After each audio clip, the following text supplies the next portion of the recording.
Thank you so much for joining us. Pleasure. Martin Sorrell, once I'd say again. a pleasure before we start the interview. Whether I say that in the end is another question. Go on. So, there has been an unexpected drop in September. Right. You've mentioned this earlier as well. Right. I'd like to know from you, what is the reason for this unexpected slowdown in September? We did see a slowdown, and I think it's what I would describe in one word, quarteritis, which means I think that clients are starting to look in a much more short-term way. And in fact, funnily enough, when we saw the sharp deteriorations, not just in what we saw, but some of our competitors actually were even greater. We went back and looked at the last 2 or 3 years on a month-to-month comparison, and we couldn't find similar month-to-month comparisons except in 2 cases. Okay. One was in December of 08 and January 09, and the other was January 09 and December 09 and January 10, okay. 2010. And the reasons we think then were, it was post-Lehman 08. Most of our clients are on a calendar year. They don't make adjustments to their budgets until the end of the year. So October to December, after Lehman in September 2008, very little adjustment. In fact, we were up in December by about 1.5%.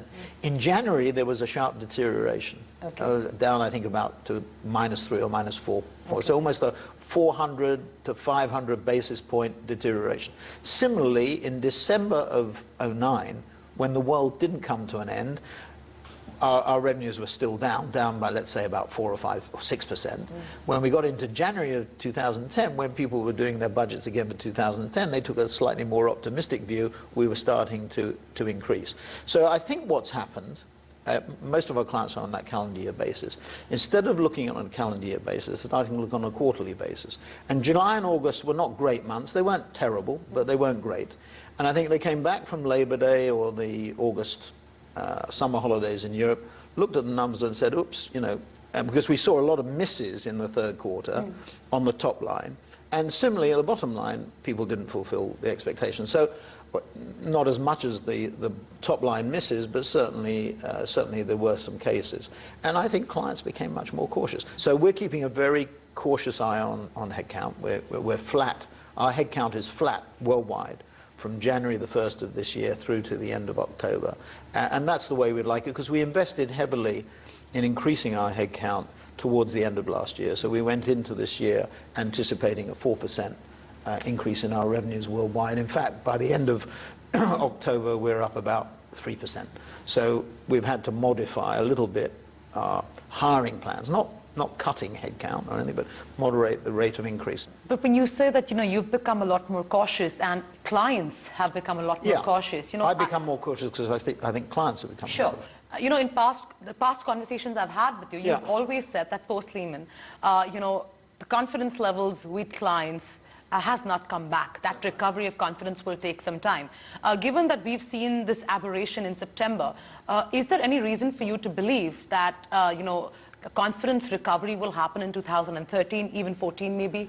Well, I think it's interesting because, the 4 grey swans that we talk about are, for good or evil, is, the Eurozone crisis. Number 2 is the Middle East. Well, totally unpredictable. I mean, you see what's happened with Hamas and the Israelis and the Gaza Strip. I mean, goodness knows what else, sadly, might happen in the region. Third area is China, hard soft landing. We think it's a soft landing. We think India is a soft landing. We think people are overly depressed here and lacking in self-confidence here, and we're much more bullish probably than many people, or maybe inherently people are much more bullish here than in India than they're prepared to admit. But soft landing, so we don't think that's too much of an issue. And there are good signs of China improving, and the new leadership, I think, will make a difference, not immediately, but in a year or so's time. And the final big issue, the gorilla or the elephant in the room, is the US economy, the fiscal cliff, coming up December 31st, the fiscal deficit, and of course the debt. The debt is 16 trillion, which is at an all-time high. So servicing that debt in the longer term is a big issue. So that's the big issue. So you put all that together, that creates that quarteritis that we've been talking about, and I think makes people uncertain.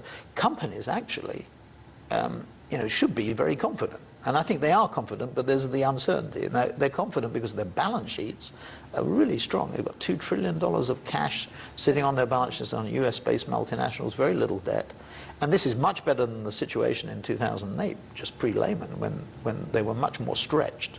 Now, governments have still got stretched balance sheets. Consumers have got probably a little bit less stressed and a little bit less debt, but still, not in perfect condition. But corporates, profits as a proportion of GNP probably at an all-time high, margins at all-time high. So they're in a very strong position, but they're not willing to take the risks. In the Wall Street Journal last week, there was a very interesting article which looked at capital expenditure, and it actually the stats were that capital expenditure fell in the third quarter. So it's very much like our quarteritis example. People actually lowered the year-to-year capital expenditure in the third quarter in America, US-based multinationals. Now, if they're postponing investment decisions, which this clearly indicates, or not even replacing capital that's spent, what it means is you're building up a sort of a wellspring of investment, where if confidence is restored, or rather if the uncertainty is removed, you'll have significant growth. When I look at 2013, given what we went through in September, what we're going through now, I'd rather be cautious. There are no events. But in 2014, we have Sochi in Russia, so world's eyes will be on Russia. And then we'll see the Brazilian World Cup, and then we'll have actually the American elections again. It's incredible, but we'll have the US midterms, where again there will be significant political spending. So I feel much more bullish about 14. As somebody who's seen the elections play out very closely, and as a person who's runs one of the largest and most powerful media and advertising conglomerates, how would you... Not a conglomerate, a focused company. Focused Advertiser company. Focused company. Pardon me. How would you critique Romney versus Obama's campaign? Oh, it's very difficult. I mean, that's a nasty question to answer. Well, I think... I get myself into hot water if I haven't got myself in hot water already. I mean, to be blunt about it, and I did think that Obama was going to win by more than people thought, which, famous lawyers, at least I can say it in this one instance, that I was right. I mean, he did. And I always thought that Obama and David Axelrod and David Plouffe, Valerie Jarrett, probably who are three of his closest advisors, understood the changes in demographics in America far better than the Republicans.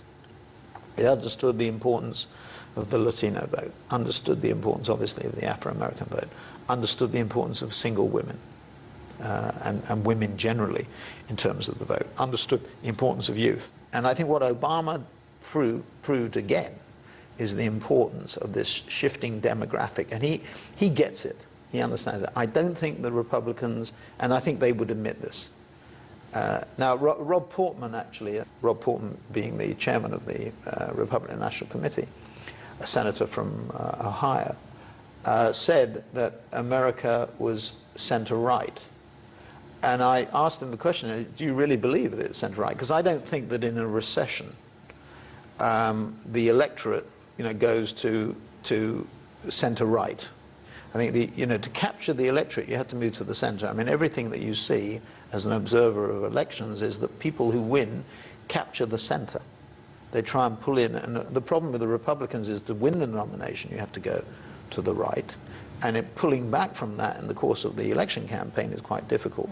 But I think it's deeper with the Republicans. I don't think they get the fundamental changes that have happened in America in the last 20 or 30 years. It's a very different place. If you look at the stats as to where the Republicans and Democrats draw their support, or what the nature of the electorate is between, say, John Kennedy's election in 1960 and today, I mean, it's vastly different. The other thing is technology. I mean, the Obama campaign, in two campaigns, have demonstrated their understanding of the use of Google and Facebook and Twitter and Pinterest and everything to a degree. I mean, I remember somebody telling me that they had received an email or an SMS, I don't know which, on the day of the election saying, we know this is from the Obama campaign, we know you voted Democrat. We know you voted, but your sister, who is in sort of 3 states north, has not. Could you call her and tell her to go and have a vote? And I thought that was extraordinary. So they really get the data issue. I mean, it's big lessons for our business. You know, I mean, it's very much about the strategy we're trying to pursue, application of technology, data analytics. And I think they got that too. Talking about technology, just to look at, let's say, Google and Facebook's recent, wobbles in the stock market. A lot of people are of the opinion that, Facebook, the dream run is over. They're not able to, I mean, a lot of people say that it's branding, it's not marketing. But that's the position we've taken. Branding, it's not advertising, it's branding. And also the fact that, a lot of big clients are rethinking, pulling out. I think it's mixed on the clients. I mean, I just think there's too much pressure on Facebook. So if you have an IPO and, you had a big investment bank buying into the issue a year before they went public, so it had to double, it had to go out at $50 or $100 billion because to justify the investments that had been made 12 months ago. So I think there's just too much pressure in the system. And if you read Mark Zuckerberg's letter in the S1, where he said, which I think is the right thing, and they should just relax. This is a long-term game, as Mark Zuckerberg pointed out in that S1 letter. He's building a social network. I think it's a branding medium. I don't think it's an advertising medium. They haven't cracked mobile. They haven't cracked search yet. They will do if they just relax. Take the pressure off. Don't worry about the analysts. Don't worry about the quarterly earnings. Don't worry about the quarteritis. Just focus on the longer term. On Google, our experience is, our spending with Google this year will be north of $2 billion as opposed to $1.6 billion last year, so it will be up 25%. That compares, our biggest media owner, we have a media portfolio of about 72 billion, 2.5 billion is be the biggest probably with News Corp. And so Google is almost as big as News Corp in a relatively short period of time. Facebook, we spent 200 million last year, we've budgeted 400 million for this year. I doubt whether we will hit that budget, probably be around 300 million for this year. So that gives you sort of orders of magnitude as to what we're dealing with. So Google, I think, have so far got it right. I think Google's problems are, just observing it from the outside, are more to do with trying to absorb a hardware manufacturer like Motorola Mobility, rather than any fundamental, people talk about cost per click, mobile being much lower. I think that is part of it. But if you look at the foreign exchange issues they've had to deal with because the dollar has been so strong, if you look at the dislocation caused to Motorola Mobility in the takeover, because taking over a manufacturing company which has 12,500 employees in it, the same size as your base business in Google, doubling the size. I mean, that's a big thing to take on. My view is the market's got it wrong on Google. I would be a big proponent. I mean, they're a frenemy for us. They might, be removing our fingers whilst they're building their business with it, because they do. There is evidence they like to go direct to clients, and some of our people worry about that. But putting that to one side, and that's a big thing to put to one side, they are doing very well. So I would, when I look around, Apple obviously is extremely strong. I mean, maybe they're doing some things that are slightly different, post Steve Jobs. Amazon, I would say Amazon, Apple, and Google are in a very strong position. I want to talk about WPP's first 9 months of 2012. I believe 32% of the group revenue came from digital, direct, and interactive, right? And about digital revenues way over 7%, if I'm not wrong. Up over 7%. Up over 7%. While this sounds really good, I want you to throw some light on actual margins and profitability on digital, as opposed to, let's say, the traditional media. Well, we break, unlike our competitors, we break our business into 4 geographies, and really I think it's 4 segments. The margins in the digital business, and analysts, often ask us that question. They ask the same question in relation to fast-growing markets. They say, can you be as profitable? And the answer is yes. In fact, we give the break, and you can see that our fast-growing markets business, basically Asia, Latin America, Africa, Middle East, Central and Eastern Europe, is either the most profitable or the second most profitable segment for most of the year, the geographic segment for most of the years that we've reported. In relation to that branding and identity, healthcare and digital segment, that also continues to be one of our most profitable segments. And what you see with digital is that, you remember that there was that very famous quote from I think it's a famous quote, Jeff Zucker, when he was running NBC. He said, we're moving from analog dimes, 10 cents, to digital pennies, 1 cent. It's not the case with us. I mean, what we've done is we've at least moved analog into digital to margins which are roughly the same, or actually can be even better. And then at least, at the worst, they're no worse. And the reason is it's much more labor intensive. So in the old world, you know, of media, we used to get 15, you know, Mad Men days, we used to get 15% commission. Today we're probably in the range of around 12% if you take media and creative together. In this new world, so the other 88% went to the media, to you and others.